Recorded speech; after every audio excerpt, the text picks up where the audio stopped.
Good morning friends. आज की इस वीडियो में आपका ये भाई, आपका ये दोस्त आपको क्लास 10 के एक्सरसाइज 3.6 का जो क्वेश्चन नंबर 1 है, इसी का दूसरा नंबर क्वेश्चन सॉल्व करवाने वाला है। इसका जो पहला नंबर क्वेश्चन है इसे हम लोगों ने ऑलरेडी सॉल्व कर रखा है। यहाँ पे इस क्वेश्चन में हमें दो समीकरण दिए गए हैं। पहले हमें इन दोनों समीकरण को रैखिक समीकरण में बदलना है और फिर इसे हल करना है। अब आइए समझ लेते हैं कि रैखिक समीकरण आखिर होता क्या है। इसका जो क्वेश्चन नंबर 1 है उसमें मैंने इसे पूरा डिटेल्स में समझाया है कि रैखिक समीकरण क्या होता है। यहाँ भी मैं आपको थोड़ा सा इसे समझा देता हूँ। देखिए, रैखिक समीकरण का मतलब ये होता है कि एक ऐसा समीकरण जिसमें चर जो है उसका घात 1 हो। ऐसा समीकरण जिसमें चर का घात 1 हो उसे रैखिक समीकरण बोलते हैं। जैसे देखिए 5x + 3y = 8 एक रैखिक समीकरण है। क्यों? देखिए इसमें चर क्या है, x और y। x का घात 1 है, y का घात 1 है, तो ये एक रैखिक समीकरण है। तो रैखिक समीकरण आपको अच्छे से समझ में आ गया। अब देखिए ये जो दोनों समीकरण है ना, ये दोनों में से कोई भी समीकरण अभी रैखिक समीकरण नहीं है। तो पहले हम इन दोनों समीकरण को सुधारेंगे, इसे रैखिक समीकरण के रूप में लिखेंगे। तो पहला है पहले हम इसको सुधार लेते हैं। तो पहला है 2/√x, यहाँ हम लोग लिखेंगे 2/√x प्लस 3/√y, तो यहाँ लिखेंगे 3/√y और बराबर में इधर है 2। अब देखिए यहाँ से 2/√x को हम लिख सकते हैं 2 गुना 1/√x, कोई दिक्कत नहीं है, प्लस 3/√y को लिख सकते हैं 3 गुना 1/√y, कोई दिक्कत नहीं है, और बराबर में 2। ऐसा मैं क्यों लिख रहा हूँ आगे आपको समझ में आ जाएगा। तो यहाँ हमें मिला 2 गुना 1/√x प्लस 3 गुना 1/√y बराबर 2। अब यहाँ हम क्या करेंगे, ये जो 1/√x है ना, इसे हम u मान लेंगे। क्या मानेंगे? u मानेंगे। और 1/√y जो है ना, इसे हम v मान लेंगे। तो यहाँ मैं लिख दे रहा हूँ कि माना 1/√x बराबर u और 1/√y बराबर v। क्यों मैं मान रहा हूँ, थोड़ी देर में आपको समझ में आ जाएगा। देखिए 2 गुना 1/√x प्लस 3 गुना 1/√y बराबर 2। अब इसको आइए लिखिए, 2 ज्यों का त्यों, 1/√x को हमने u माना है तो 1/√x के जगह पे u लिख देंगे, प्लस 3 ज्यों का त्यों 1/√y को हमने यहाँ v माना है तो 3 ज्यों का त्यों 1/√y के जगह पे हम v लिख देंगे, और बराबर में इधर है 2। अब हमें मिला 2u प्लस 3v बराबर 2। अब ये एक रैखिक समीकरण है। क्यों रैखिक समीकरण है? क्योंकि देखिए इसमें चर क्या है, u और v, और चर का घात क्या है, u का घात 1 है और v का भी घात क्या है, 1 है। इसका मतलब ये एक रैखिक समीकरण है। तो जो हमारा ये समीकरण था ना, इसे हमने बदल के इस प्रकार लिखा कि ये जो हमें समीकरण मिला ये एक रैखिक समीकरण का रूप हमें मिला। तो यही हो जाएगा हमारा एक्चुअल में समीकरण फर्स्ट। तो इसको तो हमने सुधार दिया और रैखिक समीकरण के रूप में लिख दिया। अब हम इसको सुधारेंगे और इसे भी रैखिक समीकरण के रूप में लिखेंगे। तो ये है 4/√x, ये है 4/√x, इसके बाद है -9/√y और बराबर में इधर है -1। अब इसको भी वही काम करेंगे, 4/√x को लिख सकते हैं 4 गुना 1/√x, कोई दिक्कत नहीं है, -9/√y को 9/√y को लिख सकते हैं 9 गुना 1/√y और बराबर में तो इधर -1 है ही।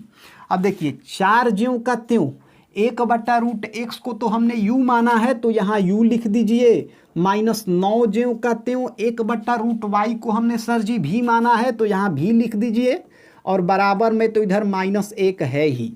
तो हमें मिला 4u - 9v बराबर -1, और यही हमारा समीकरण सेकंड हो जाएगा। क्योंकि ये एक रैखिक समीकरण है, आप देख सकते हैं इसमें चर है u और v, और चर का घात क्या है, 1 है, u और v का घात 1 है, तो ये एक रैखिक समीकरण है। तो इस तरीके से हमें 2 रैखिक समीकरण मिल गए। अब आसानी से हम इन दोनों रैखिक समीकरण को हल कर देंगे, हमारा काम हो जाएगा।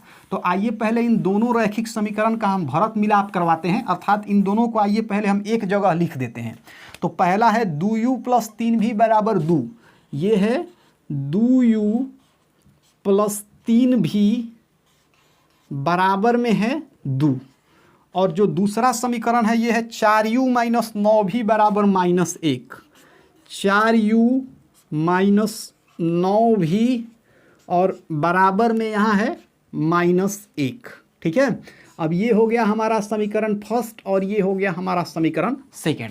अब इन दोनों समीकरण को हम किसी भी विधि के द्वारा हल कर सकते हैं। यहाँ पे फिलहाल मैं इन दोनों समीकरण को विलोपन विधि की मदद से हल कर दे रहा हूँ। तो विलोपन विधि की मदद से अगर मुझे इसको हल करना है तो या तो दोनों समीकरण से u वाले पद को मुझे गायब करना होगा, नहीं तो v वाले पद को गायब करना होगा। मैं v वाले पद को गायब कर देता हूं। तो इसके लिए मैं क्या करूंगा, देखिए पहले अगर मुझे v वाला पद गायब करना है ना तो दोनों समीकरण में v वाले पद को बराबर करना पड़ेगा। अब इस समीकरण में v वाला पद है 3v और इसमें है 9v। अगर हम समीकरण फर्स्ट में 3 से गुना कर दें, अगर हम समीकरण फर्स्ट में 3 से गुना कर दें तो हमारा काम हो जाएगा, क्योंकि जैसे ही हम समीकरण फर्स्ट में 3 से गुना करेंगे ना तो 3v में हमें 3 से गुना करना पड़ेगा, तो हमें मिल जाएगा 9v। तो ऊपर भी 9v और नीचे भी 9v, तो यहाँ से आसानी से v वाला पद गायब हो सकता है। तो यही चीज़ यहाँ हम लिखेंगे कि समीकरण फर्स्ट गुना 3 और अच्छा लगने के लिए यहाँ लिख दीजिए सेकेंड गुना 1 करने पे, थोड़ा अच्छा लगेगा और कोई बात नहीं है 1 करने पे। तो चलिए समीकरण फर्स्ट में 3 से गुना कर देते हैं। तो ये है 2u में 3 से अगर गुना करेंगे तो हमें मिल जाएगा 6u। 3v में अगर 3 से गुना करेंगे तो हमें मिल जाएगा 9v। बराबर में है 2 में 3 से गुना करेंगे तो हमें 6 मिलेगा। आज सेकंड में 1 से गुना कर रहे हैं, मतलब सेकंड को ज्यों कहते हैं हम लिख दे रहे हैं, इसको खुश करने के लिए यहाँ 1 लिख दिया गया। तो ये है 4u माइनस 9v, यहाँ लिखेंगे 4u माइनस 9v और बराबर में क्या है -1। अब देखिए ऊपर भी 9v और नीचे भी है 9v। अब किसी तरीके से मुझे 9v को यहाँ से गायब करना है, तो इसके लिए मैं क्या करूँगा, मैं समीकरण फर्स्ट में समीकरण सेकंड को अगर जोड़ दूंगा ना तो 9v गायब हो जाएगा। कैसे आप समझ लीजिए, देखिए ऊपर है +9v और नीचे है -9v। अगर बीच में आप जोड़ का चिन्ह दे दीजिएगा ना और इसे हल कीजिएगा तो देखिए 9v कैसे गायब हो जाएगा। 9v जो कहते हो प्लस माइनस माइनस और यहाँ 9v, तो देखिए ये दोनों क्या हो जाएगा, गायब हो जाएगा। तो इसका मतलब समीकरण फर्स्ट में हम क्या करेंगे, सेकंड को जोड़ देंगे। तो अब इसे हमें लिखना होगा, तो इसके लिए एक्स्ट्रा हम नहीं लिखेंगे, यहीं पे हम प्लस का चिन्ह दे देंगे। तो अब ये हो गया कि समीकरण फर्स्ट में 3 से गुना करेंगे, सेकंड में 1 से गुना करेंगे या दोनों को जोड़ देंगे। तो अब आइए इन दोनों को जोड़ देते हैं। तो यहाँ से अगर 6u में 4u जोड़े तो हमें 10u मिल जाएगा। ये 9v खत्म हो गया। अब 6 जोड़ -1, देखिए 6 जोड़ -1 को अगर हम हल करें तो 6 प्लस माइनस माइनस और 1, 6 में से 1 घटेगा तो 5, तो यहाँ हमें मिल जाएगा 5। अब 10u बराबर 5 मिला, u को अगर यहाँ से हम बाहर कर देंगे ना तो 10 जो है ना 5 के नीचे चला जाएगा, तो u बराबर हो जाएगा 5/10। इसको अगर हम हल करें तो हमें मिल जाएगा 1/2, तो u बराबर हमें मिल गया 1/2। अब u के इस मान को चाहे तो हम समीकरण फर्स्ट में भी रख सकते हैं, सेकंड में भी रख सकते हैं, दोनों ही स्थितियों से हम v का मान निकाल सकते हैं। मतलब दोनों तरफ हमारा चानी है, एकदम दोनों तरफ चानी है। तो आइए किसी एक समीकरण में हम लोग u का मान रखते हैं। तो यहाँ पे मैं समीकरण 1 में ही रख दे रहा हूँ u का मान। तो यहाँ मैं लिख दूंगा कि u का मान समीकरण 1 में रखने पर, u का मान समीकरण 1 में रखने पर u का मान समीकरण 1 में रखने पे, समीकरण 1 है 2u प्लस 3v बराबर 2u प्लस 3v बराबर में है 2। अब u बराबर 1/2 है, तो 2 तो ज्यों का त्यों हो जाएगा, u के जगह पे क्या हो जाएगा 1/2। अब इसके बाद प्लस 3 ज्यों का त्यों और v जो है ना इसे भी हम ज्यों का त्यों छोड़ देंगे और बराबर में यहाँ 2 हो जाएगा।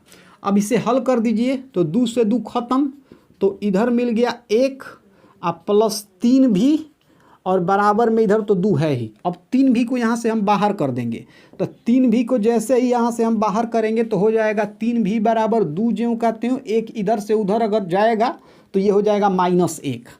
तो यहाँ से 3v बराबर हमें मिल गया 1।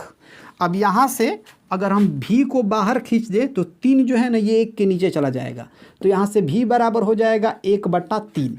तो u और v हमने दोनों का मान निकाल लिया, लेकिन यहाँ हमें u और v का मान थोड़े निकालना है, यहाँ हमें x और y का मान निकालना है, क्योंकि समीकरण में शुरू में जो हमारा समीकरण था तो वो तो xy के रूप में था, तो यहाँ xy का मान निकालना है। अब xy का मान यहाँ से आसानी से हम निकाल सकते हैं। देखिए कैसे मैं आपको समझा रहा हूँ। हमने क्या माना था, हमने 1/√x को u माना था, तो यहाँ लिखेंगे 1/√x बराबर u। तो यहाँ से हम लिख सकते हैं 1/√x बराबर u का वैल्यू कितना आया है 1/2 आया है, तो यहाँ 1/2 लिख देंगे। अब यहाँ से हम तिरछा तिरछी गुना करेंगे, तो 1 में 2 से अगर हम गुना करेंगे तो हमें 2 मिल जाएगा, और 1 में √x से गुना करेंगे तो हमें √x मिल जाएगा, मतलब 2 बराबर √x मिला।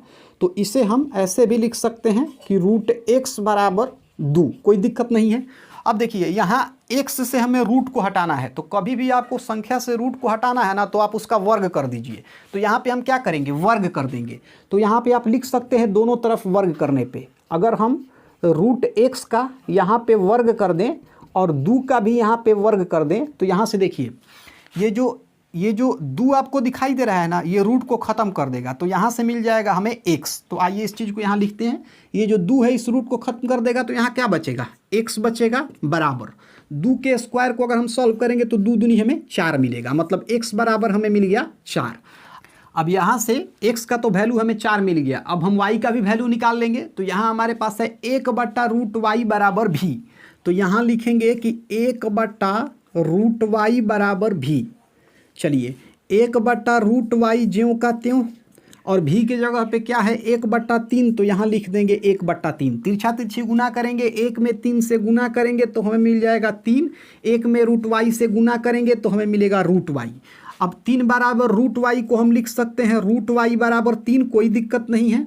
अब यहाँ y से रूट को हटाना है तो हम क्या कर देंगे, वर्ग कर देंगे। तो आप लिख सकते हैं दोनों तरफ वर्ग करने पे, तो √y का यहाँ हम वर्ग करेंगे तो हमें 3 का भी वर्ग करना पड़ेगा, तो √y का वर्ग करेंगे तो 2 जो है रूट को ख़त्म कर देगा, तो यहाँ हमें मिल जाएगा y बराबर 3 का स्क्वायर करेंगे तो हमें 9 मिलेगा। तो y बराबर हमें क्या मिल गया, y बराबर हमें 9 मिल गया। तो इस तरीके से हमने देखा कि यहाँ हमने बहुत आसानी से x और y का मान निकाल दिया।